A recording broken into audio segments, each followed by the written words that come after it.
भाई किसी भाई ने बहुत खूबसूरत 4-6 लाइनें लिखी हैं जो मैं पढ़ के सुनाना चाहूँगा और उनको अपने अंदर उतारने की कोशिश करें।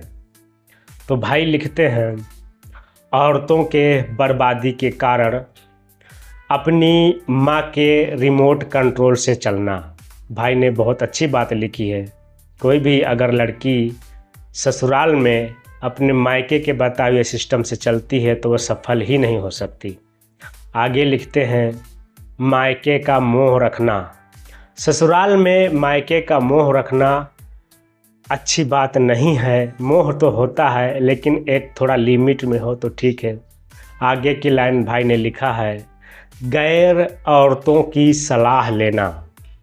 मतलब अगर आप किसी गैर औरतों की सलाह लेते हैं तो भी आपका परिवार बर्बाद होता है। इसीलिए बाहर में किसी से भी सलाह न लेकर के अपने परिवार में ही सभी सदस्य मिल के सलाह लें और आगे बढ़े। इससे परिवार तरक्की करता है। ठीक है। आगे भाई लिखा है, परिवार में ससुराल वालों की नापसंद। कई ऐसे परिवार होते हैं जो ससुराल वालों को नहीं पसंद करते। ये भी गलत बात है। जब आपका रिश्ता एक जगह से दूसरी जगह जुड़ता है तो उसको मानना ही होता है और फॉलो करना होता है। अगर उसके ससुराल वाले सही नहीं हैं तो भी कोई दिक्कत नहीं है। उनको ऐसा नहीं लगना चाहिए कि हम जो है उनसे दूरी हैं। किसी की कम बुद्धि होती है, किसी की ज़्यादा बुद्धि होती है। ठीक है। आगे भाई ने लिखा है, पति के लिए कम और दूसरों के लिए ज़्यादा मुस्कुराना। किसी की सुनी सुनाई बातों पर भरोसा करके पति से झगड़ा करना। मतलब कुछ ऐसी महिलाएं होती हैं, मैं सभी महिलाओं को नहीं कहना चाहूँगा, जो दूसरे मर्दों से ज़्यादा बातें करती हैं और हंसती हैं। तो कहीं ना कहीं ये भी गलत है। अरे अपने पति से बात करो, अपने पति के लिए हंसो मुस्कुराओ तो अच्छी बात है। ठीक है। ये भी कहीं ना कहीं शक पैदा करती है और शक एक बहुत बड़ी बीमारी होती है जिसका कोई इलाज नहीं होता। ठीक है। आगे भाई लिखते हैं, जो कहा पति से झगड़ा करना। मतलब दूसरों की बातें सुन के भी पति से झगड़ा करना, ये भी गलत बात है। पति को 2-4 लोगों के सामने अशब्द बोलना। हाँ, कुछ महिला ऐसी होती हैं जो अपने पति को अशब्द बोलती है, या तो मायके में या किसी और सहेली के साथ। ये भी गलत बात है, ऐसा नहीं करना चाहिए। आगे की लाइन भाई लिखते हैं, याद रहे अंतिम समय में परिवार समाज यहाँ तक कि अपनी औलाद तक साथ नहीं देती। भाई ने क्या खूबसूरत लाइन लिखी है कि अंतिम समय में अपना ही खून, जिसको हम बच्चा कहते हैं या बच्ची कहते हैं, वही हमारा साथ नहीं देते बुढ़ापे में। और ऐसा होता है, इसमें कोई शक नहीं। आगे भाई लिखते हैं, केवल साथ देता है तो आपका जीवन साथी। ये सत्य है। अगर आपका सही मायने में साथ देगा तो आपका जीवन साथी देगा, या जो आपका सगा होगा तो वो साथ दे सकता है। लेकिन कभी कभी अपना सगा भी अपना दुश्मन बन जाता है। अब इसको आप संस्कारों पे कहो या विदाउट संस्कारों पे कहो, इसमें मैं एक ही चीज़ कहूँगा, जो अपना ही खून होता है वो अपना दुश्मन इसलिए बन जाता है क्योंकि वो परिवार के सदस्यों की सलाह न लेकर के अपने दूर के रिश्तेदारों से सलाह लेना लगता है। जब वो अपने दूर के रिश्तेदारों से सलाह लेता है तो वो फिर बर्बाद हो जाता है। वो या तो अपने दूर के मामा से सलाह लेगा, या फूफू से सलाह लेगा, या मौसा मौसी से सलाह लेगा। तो ऐसे में वो उसका परिवार बर्बाद हो जाता है।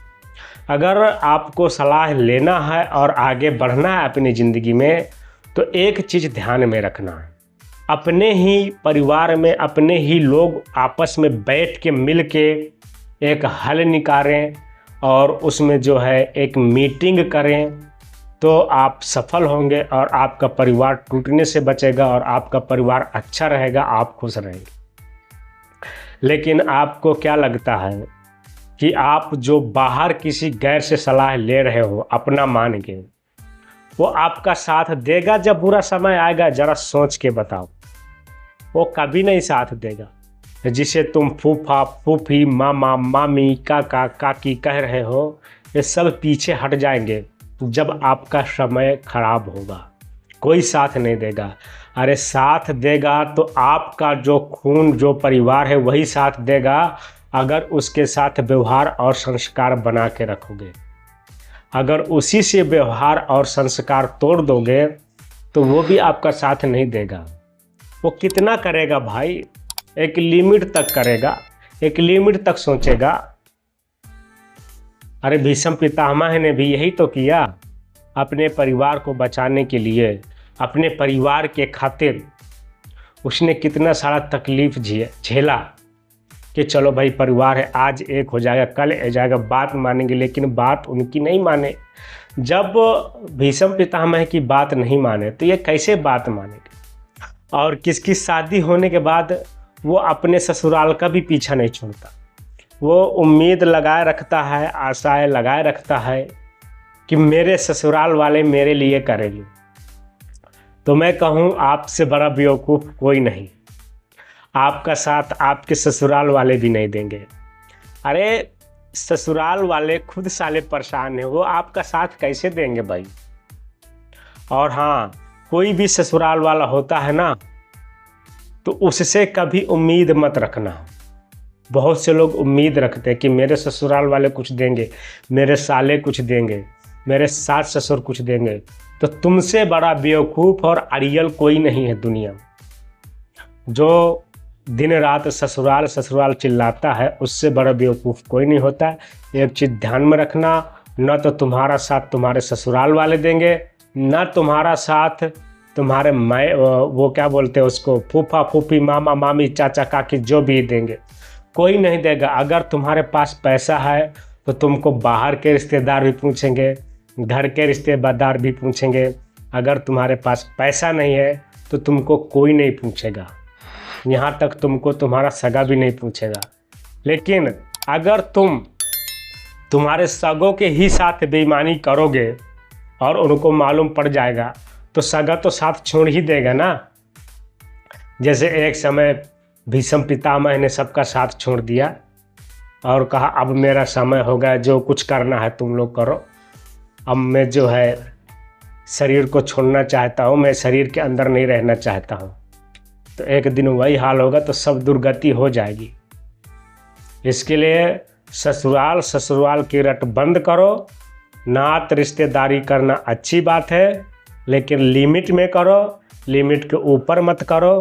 कोई भी किसी भी प्रकार का रिश्तेदार मादर जात तुम्हारा साथ नहीं देगा, ठीक है।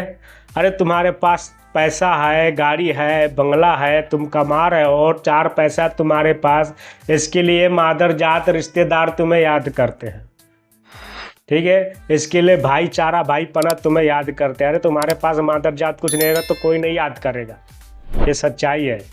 आगे आप लोगों की मर्जी। जय सिया राम, जय श्री कृष्णा।